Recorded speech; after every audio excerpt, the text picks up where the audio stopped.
question, if you're being asked a question on it, you are able to answer it. So you can prep yourself on questions on it. Then the other part is also ensuring that your roles and responsibilities in your CV, you have good knowledge about it. You are able to defend it. So that's also very crucial. Then the part of when you come in and the recruiter already introduced everybody on the panel, or if it's just one-man interview, and it now tells you, okay, can you tell us a bit about yourself? So most times, most people, some people anyway, I can't say most people. So some people go all the way to say, my name is ABI. I am from this state.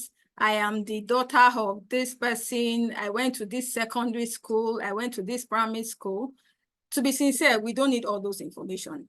All I need to hear from you is your name, your degree. So if you have a master's degree, you start with that first. Then you go to your first degree. So you mention your degree, then you can now go into your conversation as per what you handle. So on this line, when you've mentioned your name, you've mentioned your discipline, what's just a brief, okay, I finished from this university with my master's degree. I did my first degree, so. And so if you have some certification too, you can also bring that into bed. So then you now go into your achievement. So you already know what the role is all about. So I'm sure sometimes you have something that you've done where you are currently or where you've been in the past. So you highlight those achievements. Don't just go about just saying some things that are not relevant. So ensure you can, the other thing is you can actually have this written down, right?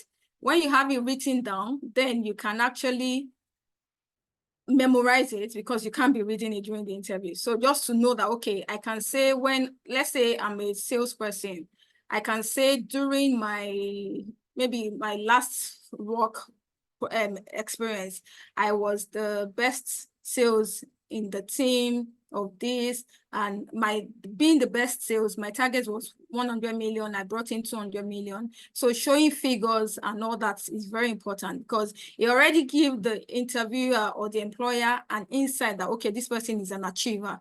This person will come in and will see results, right? So that's also very, very important. So highlight your achievements. Don't just go about, okay, I did this. I know I handled the account. I did this. Highlight your achievement first. Then you can, if there is more time, you can now go into, okay, what you are doing or currently done for the company.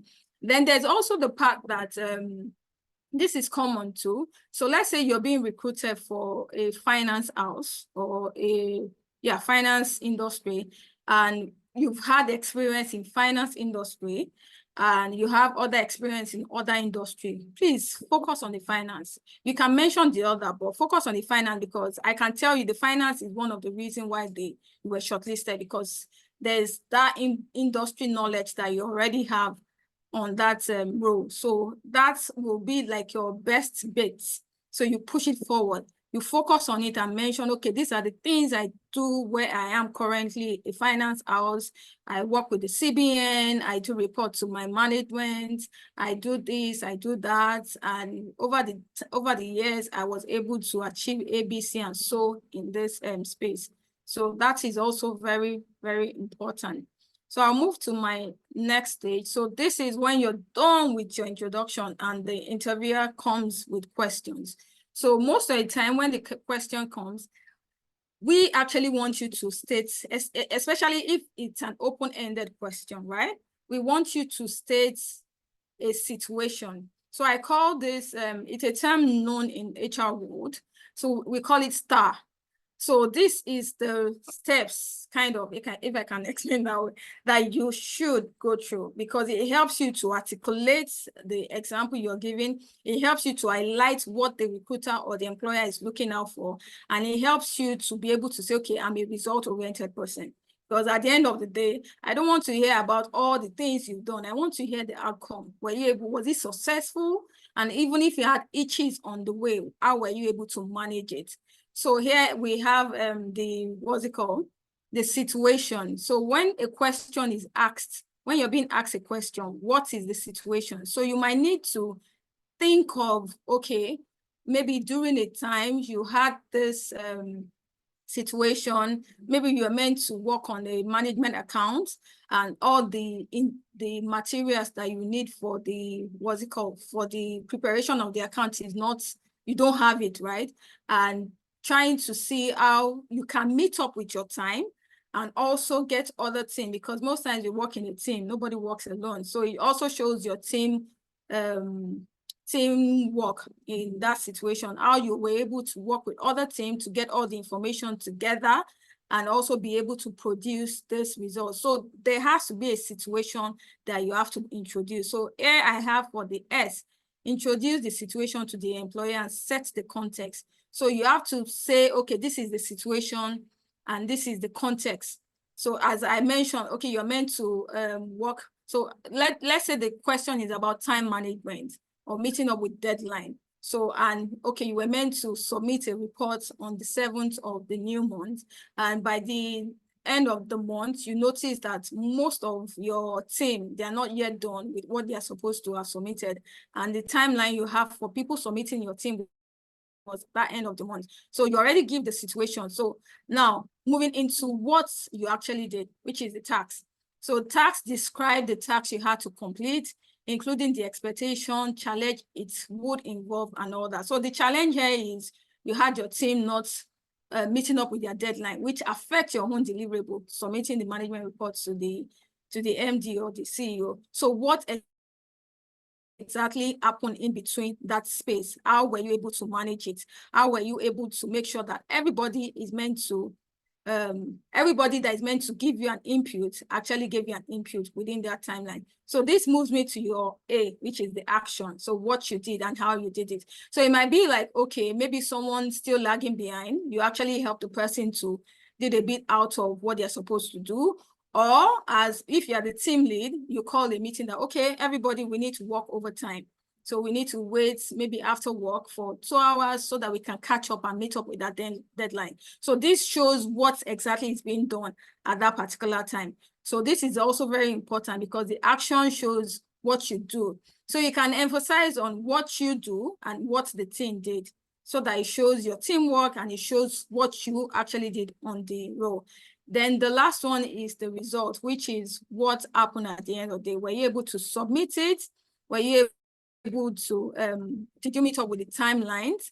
Was the, even meeting up with the timeline when it was submitted, was there an error? Did your MD detected an error and send it back to you that, oh, there's a problem on this document that you submitted, we need to rework it?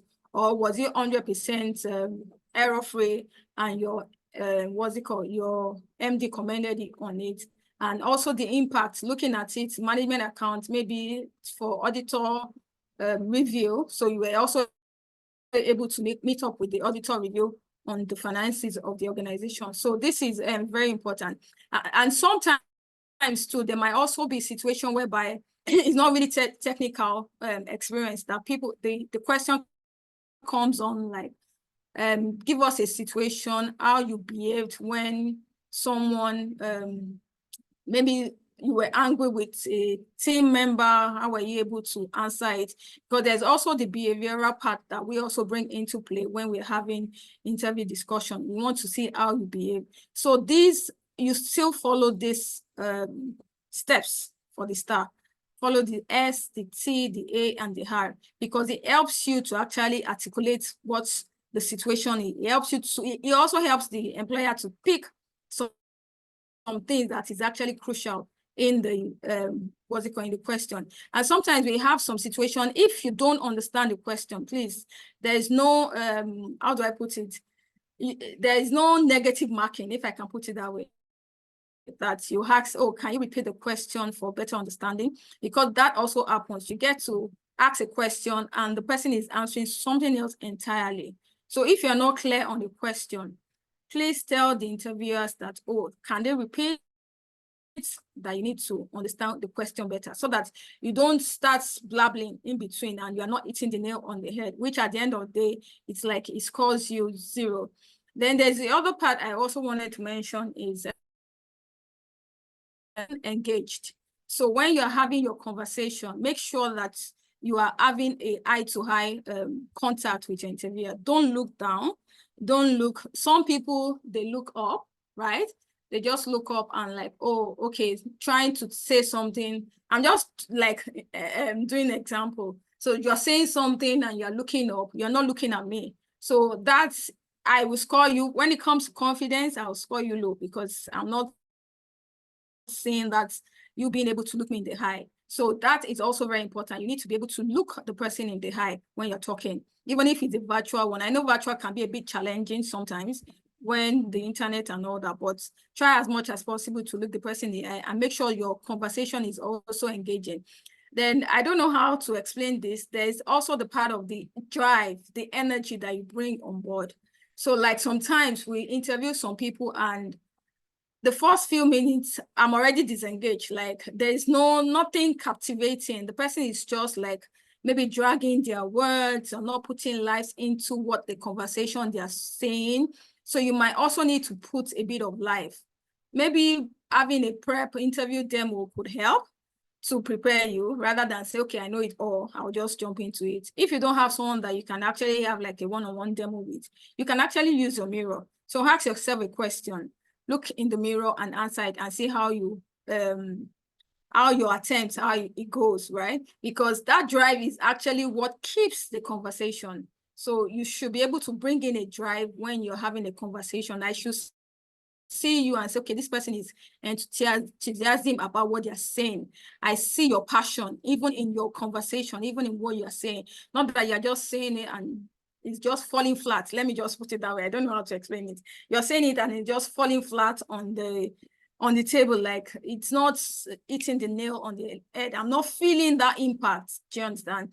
Then there's also the part of people say it in communication anyways. When you're talking, there's a place where your pitch is high, there's a place where your pitch is low. So all these things matter, little things matter because it helps to keep the conversation engaging.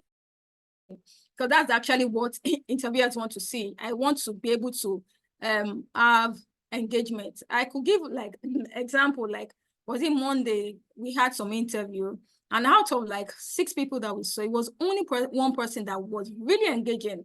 And it was a conversation that even, you know, when you are having a conversation that is engaging, it's like the time is running fast. You are enjoying it and you be like, oh, your time is almost up. So let's try to round up. So try as much as possible to have that kind of conversation, not the conversation that your minute is 30 minutes and by 15 minutes, you're already done. Like all the questions they can ask you, they're done asking you and it's all like finished. It's not really a good memory for us actually. So the chances are very low. So as much as possible, if you have time, give examples, give the tasks, give the action, give the results. Even with this, you actually have a rich conversation, if I can put it that way. So let me go to the next slide. Okay, I think that's the last question. That's the last one. So this is in conclusion, right? So you had an engaging conversation, you used the star, you had the outstanding introduction, the interviewer is captivated, like, oh, this person is an interesting person and all that. So there's also the part that when all the discussion is over, the interviewer asks you, do you have any question for us? I see that most people say no. And it doesn't speak well, kind of, if I can put it that way. Sometimes we had situations whereby sometimes some people say, oh, I actually have a question, but you've answered it in between our conversation. I wanted to ask you this, but you already answered it. That sounds well. But when you say you don't have any question, that means you were not intrigued by the organization. You were not intrigued by the role, because there's also that thing that makes you think, oh, I like this role. Okay, in this organization, how is this done? Because sometimes you get to also hear people asking, okay, how is the culture of the environment, the culture of the organization? So if it's on the recruiter part, the recruiter might not be able to give you a definite or specific response to that. But to an employer, you should actually have a question, especially if you're meeting with the client itself, with the employer itself. You should have a question that you ask that, okay, maybe about the culture, maybe about the expectation of the role, what is expected of that role. maybe about, okay, this role is coming in, especially if it's a strategic role, this role is coming in the first 3 months, what's the expectation of that person? What is expected the person to achieve within the first 3 months of the first 6 months? So it shows that you are really interested in the role. It shows that you've actually thought about it. You're not just coming, okay, let's see whether this one will fly. Because they're actually testing the waters, actually. They are not really interested in the role. So there are also that perception that we also get from people. Then the last one I will talk about is showing appreciation. So I think I omitted one I wanted to mention. Also, be yourself. Smile, don't frown. Be yourself, make it, what I said, engaging. Smile, show the kind of person, not really the kind of person, but show that you are human, right?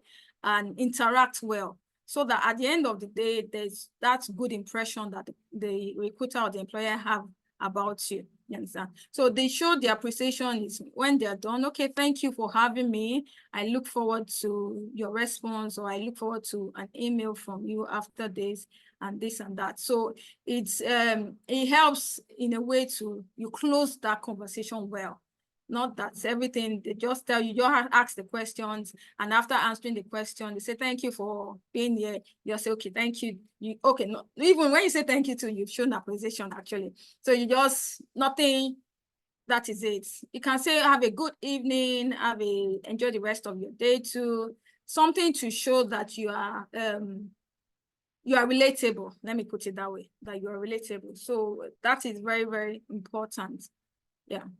So I think, I've been able to summarize it. It's a short one, just to give you like tips and hints on what to expect and what is expected of a candidate when you go into a session with a recruiter or the employer. So let me just do a recap. So the first one is having knowledge about the organization, having knowledge about the roles, which is very important, and also having to know the intertwine between your work experience and what the company is looking out for, especially when it comes to industry.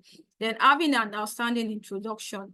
Be brief with don't go and be saying about, okay, I'm from this state, I'm the first of the 5 children of my parents. No, we don't need that, actually. So all you have to say is your first degree, your master's education, then go into your achievement. Highlight what you've actually achieved over the period of time that you feel that will make you stand out for the role. And also, you can also say some things that connect to the industry that you are looking at to join, the industry the company is recruiting for. That is very also important. And also the star, please don't forget the star. That's actually the key, right? So don't forget the star when you're having the conversation itself. Follow that step so that at least the recruiter will be able to see that, okay, this person is a result-oriented person. And the recruiter will also be able to see that, okay, this is what you actually did and this is what you've done to be able to achieve all that. And also being engaged while the conversation is going on. Make sure you captivate the employer or the recruiter's attention. Have a smile on your face, especially when you're recruiting for a role that is customer facing. So there's that name that this person is welcoming, this person is amicable. So that also has to come into play. And I mentioned that you can actually have a demo by yourself or tell someone, a friend, to be your interviewer and you answering questions by yourself. And yeah, then lastly, ask a question. Yeah, it shows your interest in the organization, and close with the appreciation. Let them know that, okay, you appreciate their time and you look forward to hearing from them. So I think, I have like 5 minutes more. So I would like to stop here. So I don't know if anybody have a question that you want to ask so that we can take the question. Then we also have like a feedback form that would like everyone to fill. So I think I'll drop that in the chat box. Let me see how possible that would be so that you can help us to fill that. It's just a short, under 2 minutes, you're done with the filling. Let me see if I can drop it there. So Abby, you talked of questions. Thank you for such a short and impactful because at Career Reframing series, we just look at what is impactful. What are the key things that recruiters look for if we are talking about recruiters, if we are talking about recruitment, if we are talking about you being in the organization, we are looking at what are the key things that an employer looks at, a line manager looks at. Why am I saying things? Where am I saying this? If you've just joined us, we did say that at Career Reframing series, we look at 3 phases: before, during, and after. Before means the time when you're looking for a job. During is the time that you've been given an opportunity to actually now talk about yourself, confirm to the recruiter that actually they did not make a mistake by shortlisting you.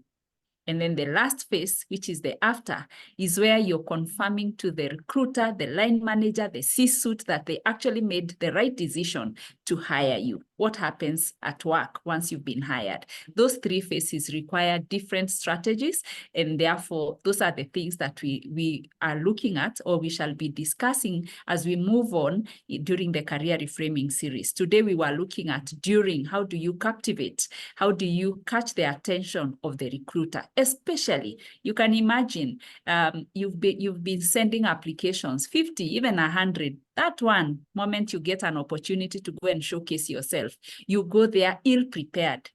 You prepare all documentation, but you don't prepare what you're going to say. You know, it's very important how you're going to hold their mind, captivate them.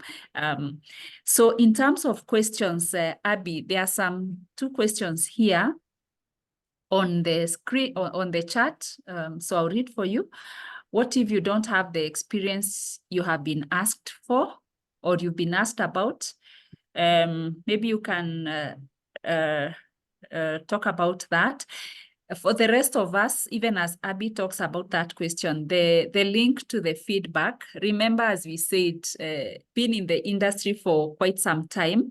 So we believe in feedback. So there's a feedback form there. It will take you 1 minute or maybe at most 2 minutes for you to just give your feedback. There you'll be able to tell us the topics that you'd want us to speak about. And we will be able to keep you engaged and keep you informed. Abby, how do you handle when you're asked about experience that you do not have? Okay, so it's a 2-way thing, right? So mostly I always tell people, make sure you apply for a role that you have experience. It's easier because when you go in for a conversation, interview conversation, you are able to nail it. But if you don't have the experience and you have little, then you might need to read up, right? So reading up, so the experience will be theoretical. It won't be something that you're practicalized. So you can actually be sincere because we will know if you've not practicalized it. Because there might be a question that the person will now say, okay, how, like, can you give me a situation where you were able to, what's the process and all that? So that way it will open you up. So if it's something that, let's say you are, in Nigeria, we have what we call ICANN. It's a certification for an accountant. So most of the time they go through some courses, right? So let's say you've gone through that and the question was asked that you've done the theoretical on it, but you've not practicalized it. So you just let the interviewer, oh, I've not really practicalized it, but I know the process. Run the person through the process. At least you know the process, but you've not really handled it. So it's a different, so it now depends on the employer to, do I want to take this person based on that? Because another thing is when we see someone that is truthful, it's integrity, right? You are not lying, telling me that you've handled it and you've not handled it, because we've had situations whereby people lie and in between into their role, like 3 months, we found out that the person, like, we had to exit the person because part of the company policy was integrity, core values. And if you don't have it, you are not expected to. So be sincere. As much as possible, when you're going into an interview, look at the job roles, as I mentioned. Read up if you need to read up. So at least you have the theoretical knowledge. But be sure that on the job role, you can do like 60%. Not that you can't do anything. No, it's not. That way, your chances are very low. So read up, tell the interviewer that, oh, you've not handled it, but I know the process. I know how it's been done. And when you say you know how it's been done, you explain it. Not just I know how it's been done and you end the conversation. No, you explain it so that the interviewer knows that, okay, this person can actually do it, but I've not had the opportunity to practicalize it. I hope I answered the question. Yes, you did justice to that question, because if somebody, yeah, Montana, you're confirming that the question has been well answered. So yes, if someone gives you an opportunity to go and say something about yourself, that is, if they shortlist you, there is something they have seen about you. So it is the onus is on you to be able to go and confirm to them that, yes, what you saw actually is the reality, you know. So make sure you're prepared. And as I said, we prepare so much. We write very good document, we forget what we are going to say. So you need to align both what you've written, that they actually saw it and shortlisted you, and then you confirm it with you being able to say. Some of we have seen candidates that come through and they don't, you can tell that they didn't go through their resume. You hire somebody to do for you a perfect resume, if there is a word, if there is something like that, you know, a very good resume. You are now satisfied because you hired somebody, they did it. Then you keep sending and sending and sending, and you're invited for an interview. And when you're invited for an interview, you have not gone through it. And, you know, to align that resume to the role that you are actually interviewed for, or you're interviewing for, you need to align and be sure when you're talking about achievements in your resume, how those achievements are aligned to the current role that you're being interviewed for. You need to actually prepare and prepare and prepare. All right. Let me see. There's another question here, though it's really not related to captivating or leaving a lasting impression and keeping the interviewers engaged. How do you answer the question of remuneration? I think that's a question that many people struggle with. How do you answer the question of remuneration, which is so broad, actually? Okay, so let me just give a hint, right?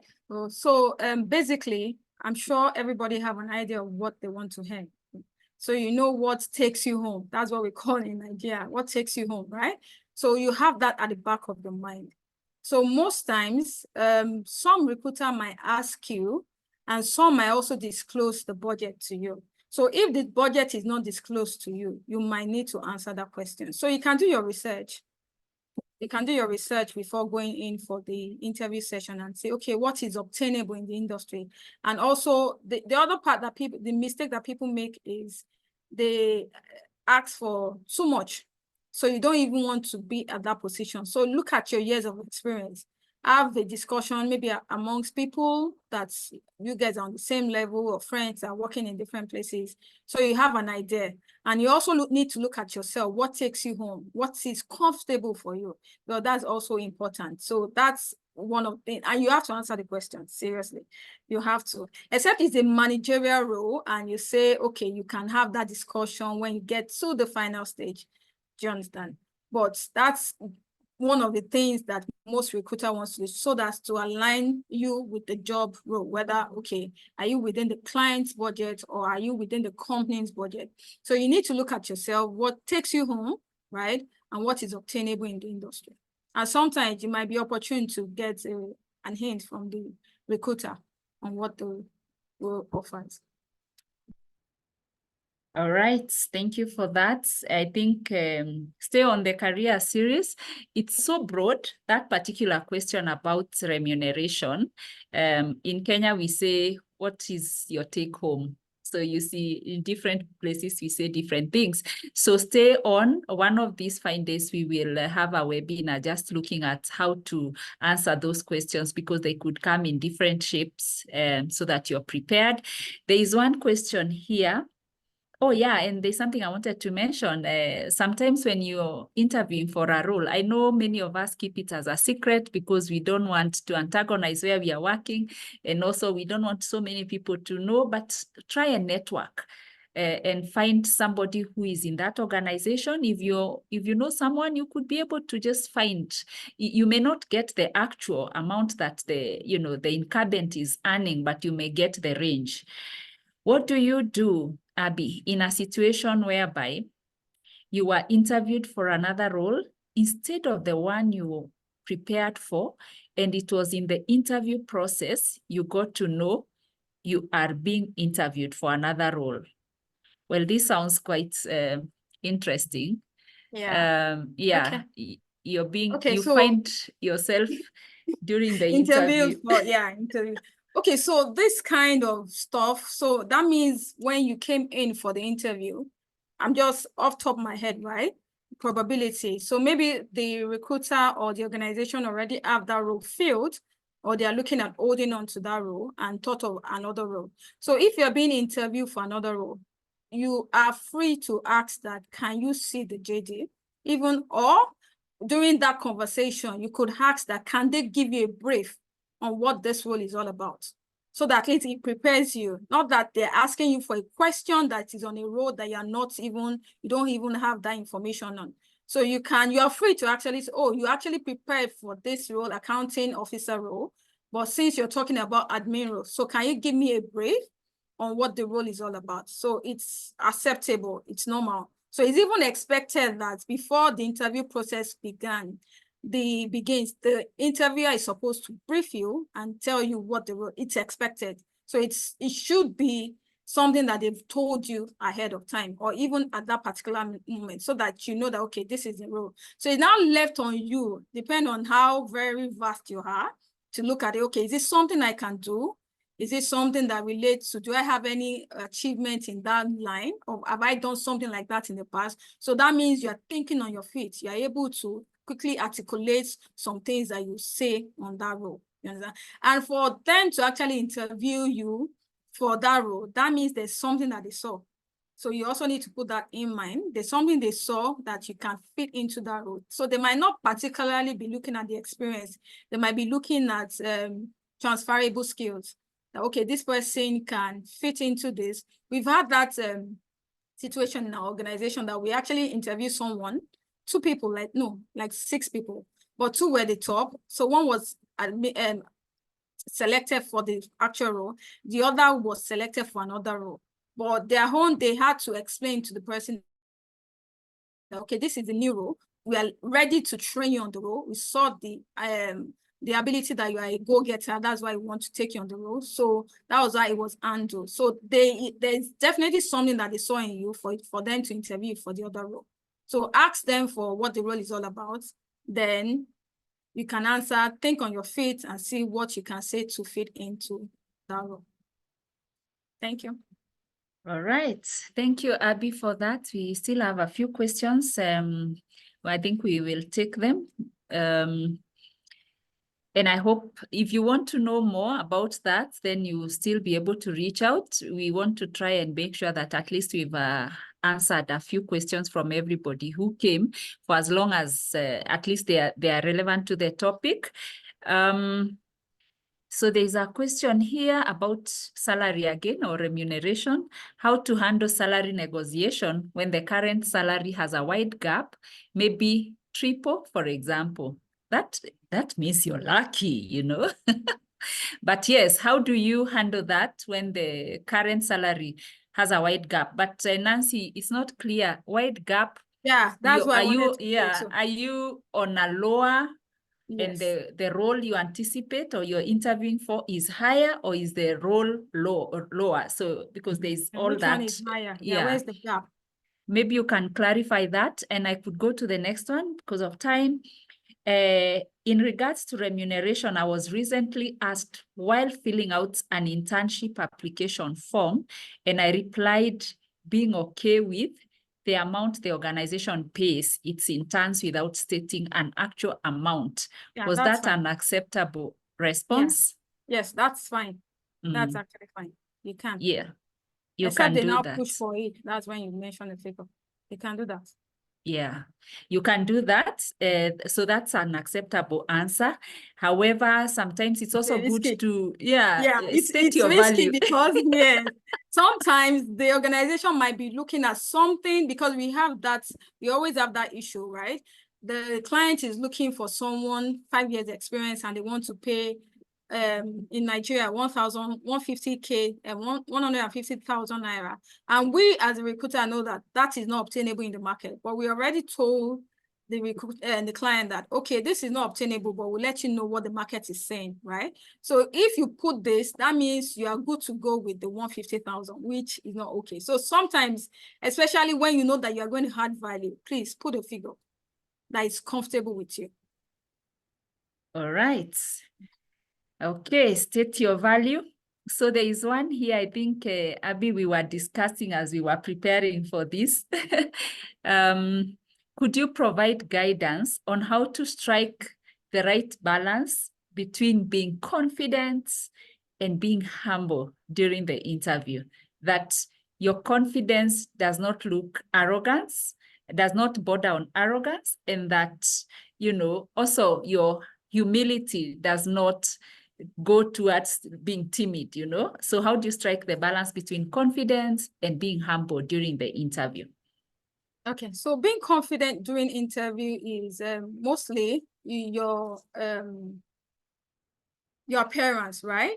So that was why I was saying one of the things we look at confidence is you looking me in the eye. So when you're confident, I see you looking me in the eye. You're not looking down, you're not looking up, you're not looking to your side when we're having a conversation. So you're holding that person's attention, if I can put it out. So we count that as being confident. And also being humble. Humble, yeah, you're not being forward. So let's say you're being asked a question and along the line, maybe the interviewer said something, you just put a pause, maybe in between your conversation, the interviewer was saying something, you put a pause, you let the person talk.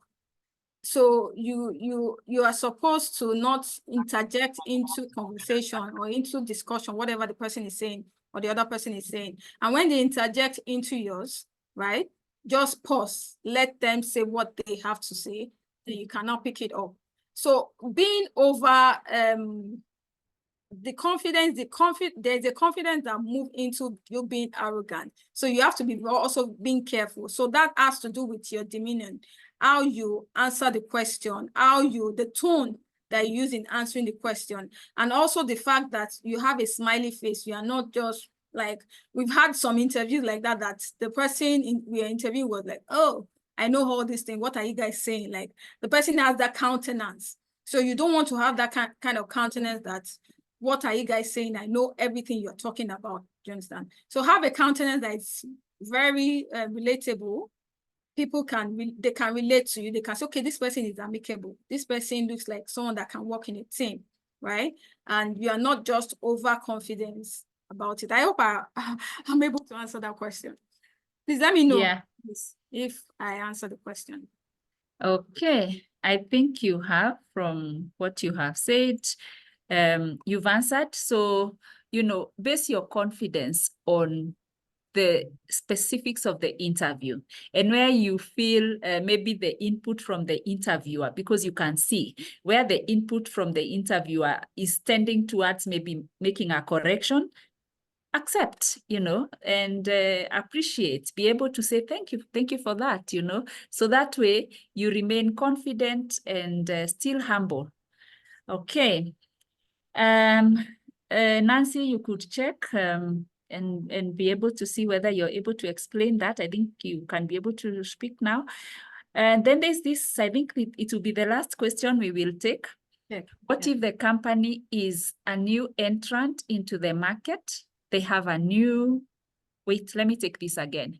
What if the company is a new entrant into the market? They have a role near C-suite. That means it's a higher role. No budget in mind, and you have 10 years experience. What are the lines you need to be thinking along as you come up with a figure? Okay, so this is straightforward actually. So for you to be at that level, a strategic level, I'm sure you have colleagues, right? You have people that are your friends in other organizations. So the first thing you do is find out from them, okay, how much are you earning?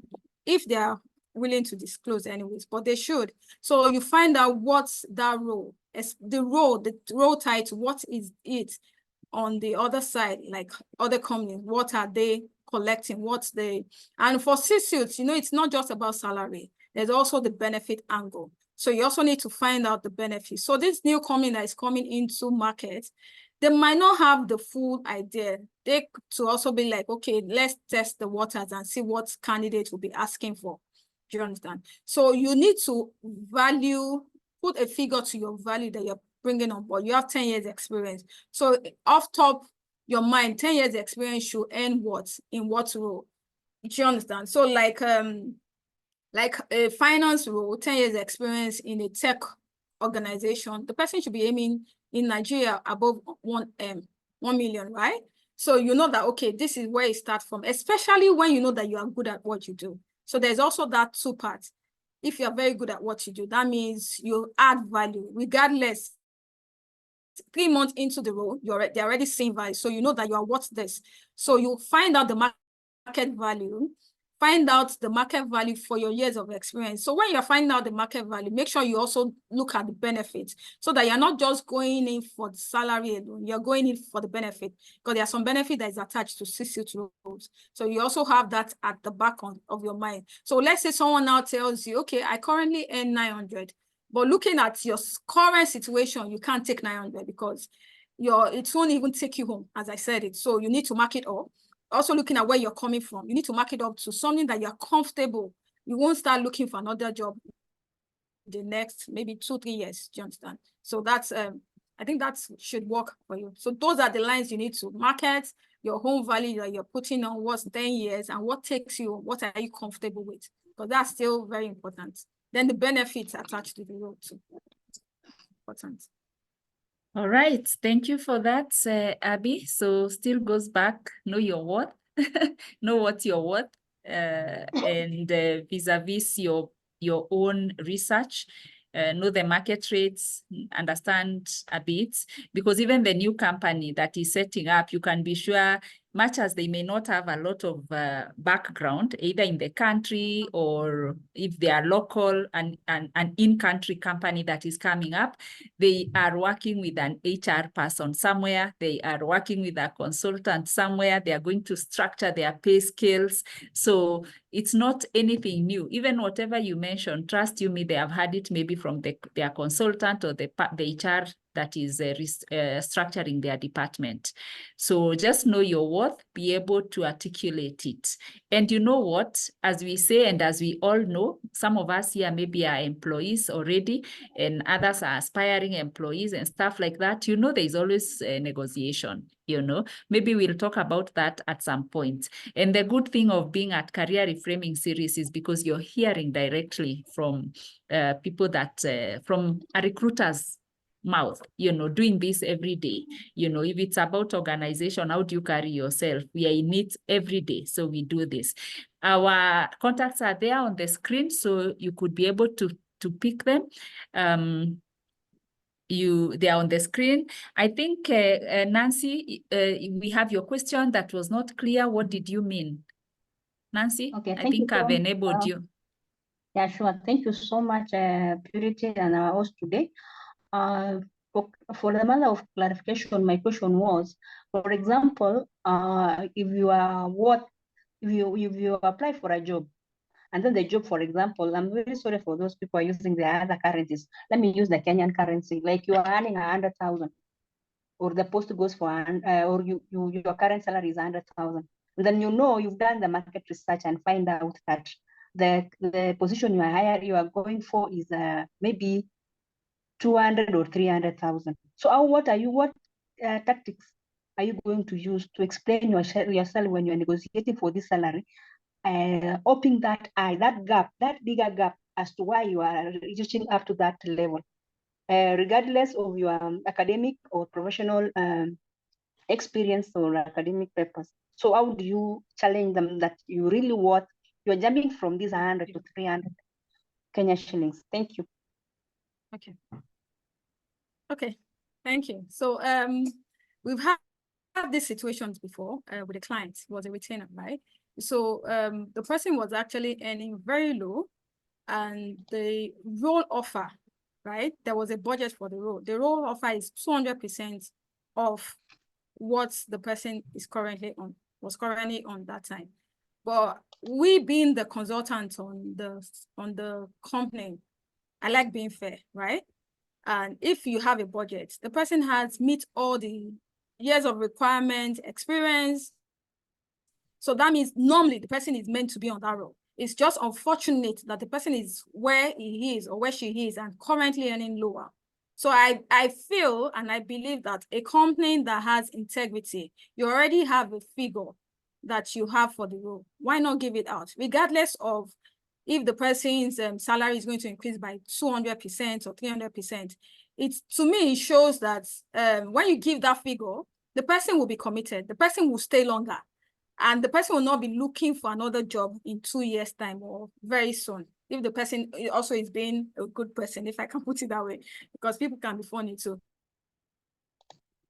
You coming up and saying that, okay, you want 200 because you're earning 100. You don't need to have a justification for it. Your value, your skills is the justification. Just be able to convince them and let them know that you are able to deliver on the job. That's the most important thing. So if their structure says that role is 200, they should give it that 200. Because if they don't give you that 200, they give you something lesser. You might see another role that give you 200 or 250. You leave before time. So it's always good for companies, organizations to actually stick with their budget.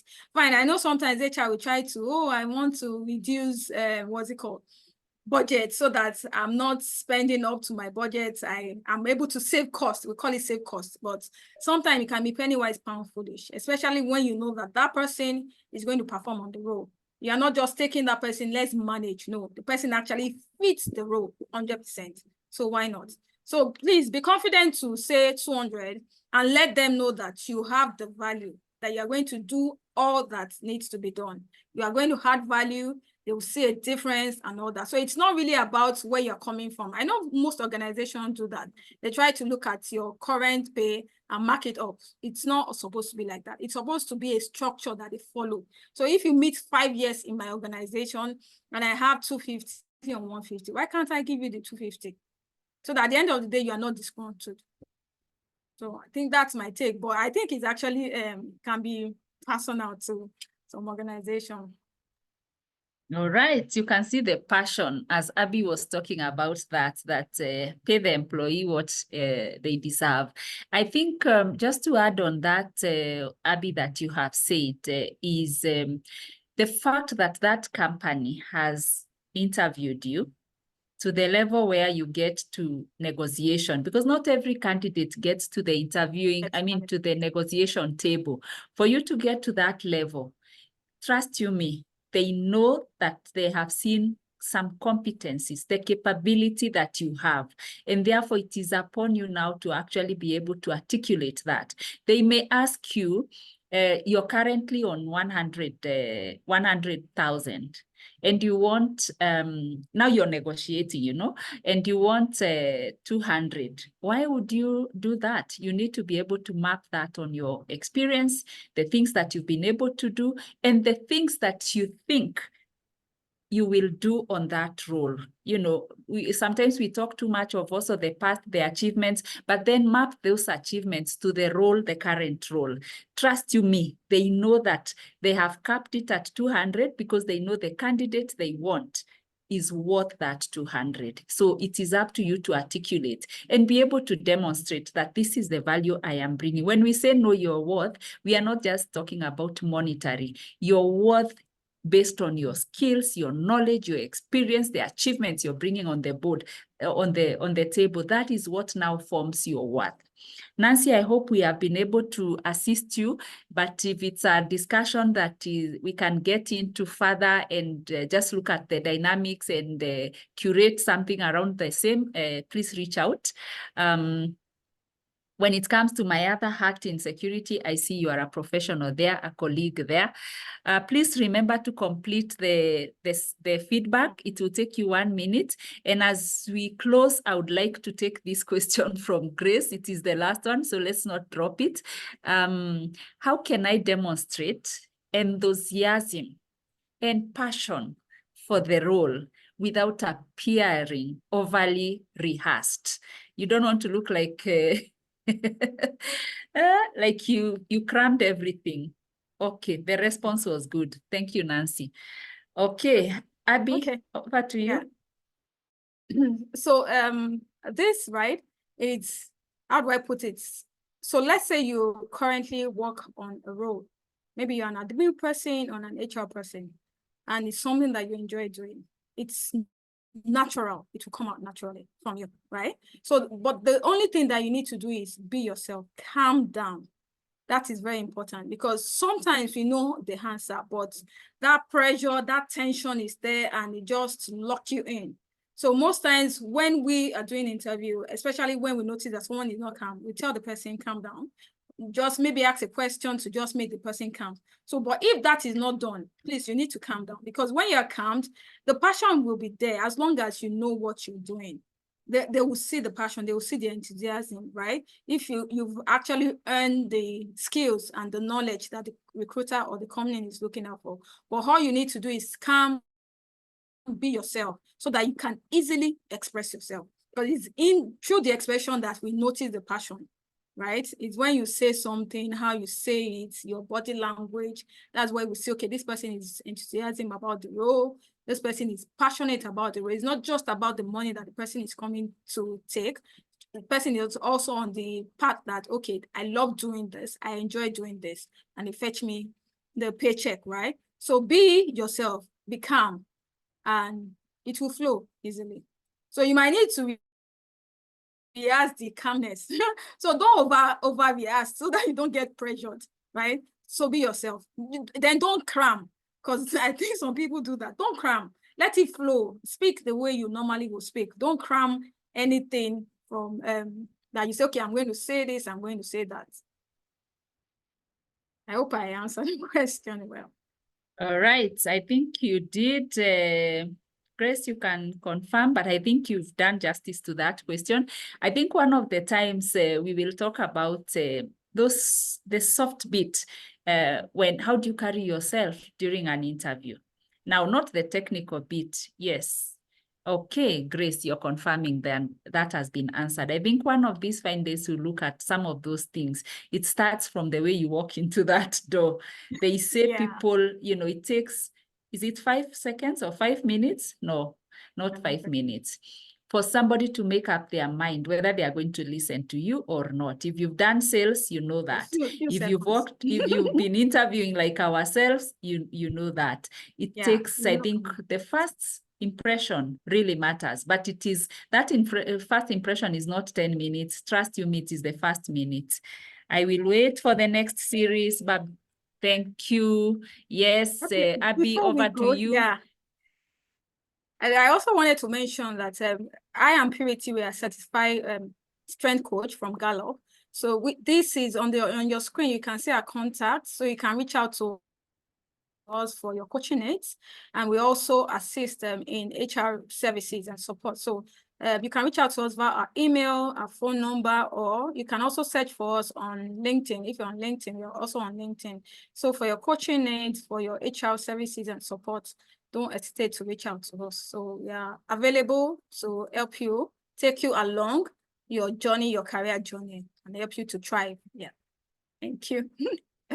All right. So for everybody, thank you. Thank you for finding time to hold this discussion. You can see for us, it's more engaging. We ensure that we discuss. It's like we are sitting in one room, all of us, and be able to discuss. If you feel that your question was not well answered, please, not well answered actually, that you still need more guidance. That's the right way, because all questions have been properly answered. If you feel like you want more guidance on the same, put it on the whatever, put it on the feedback form so that you can tell us, structure it, what do you want us to talk about next time? Or you can get in touch using the contacts. You can get in touch with us using the contacts here, as has been said by Abby.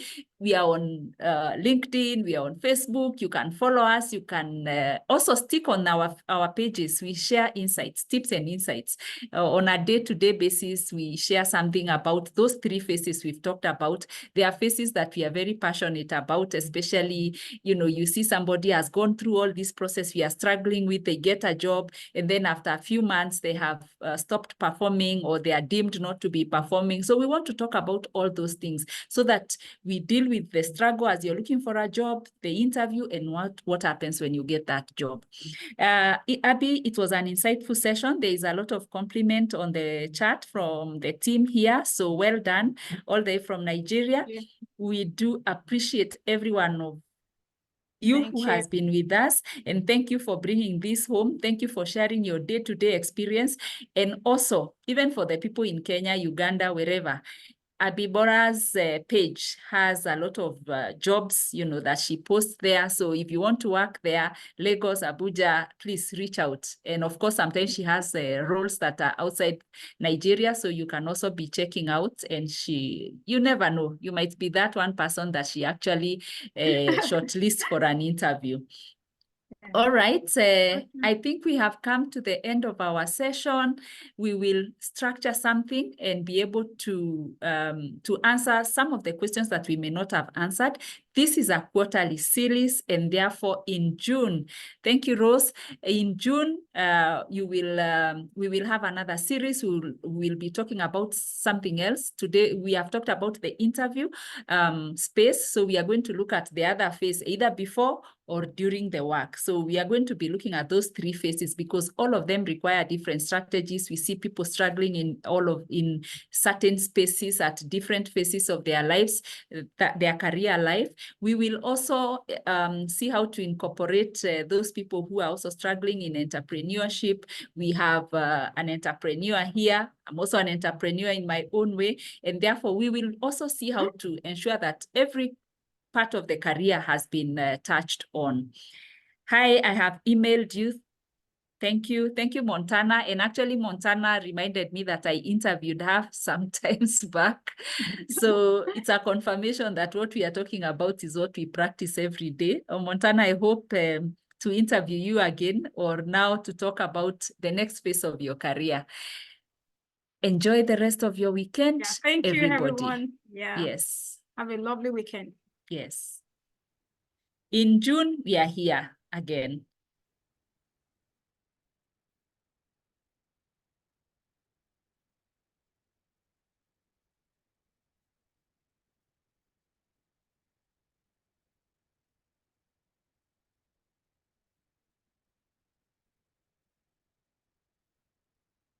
June is far.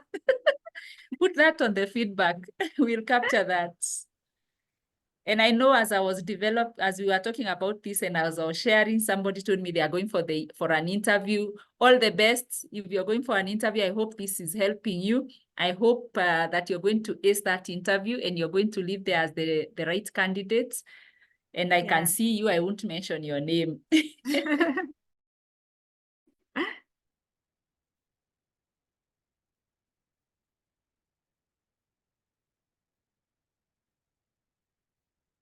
Oh, Nancy, the number was on the screen. Abby, you could share that last screen again. Okay. Okay, 1 minute. Nancy, don't drop. Okay. You just asked just before I end the session, so please pick the contacts, they are there. This one just asked, can we have the recorded meeting in our mails?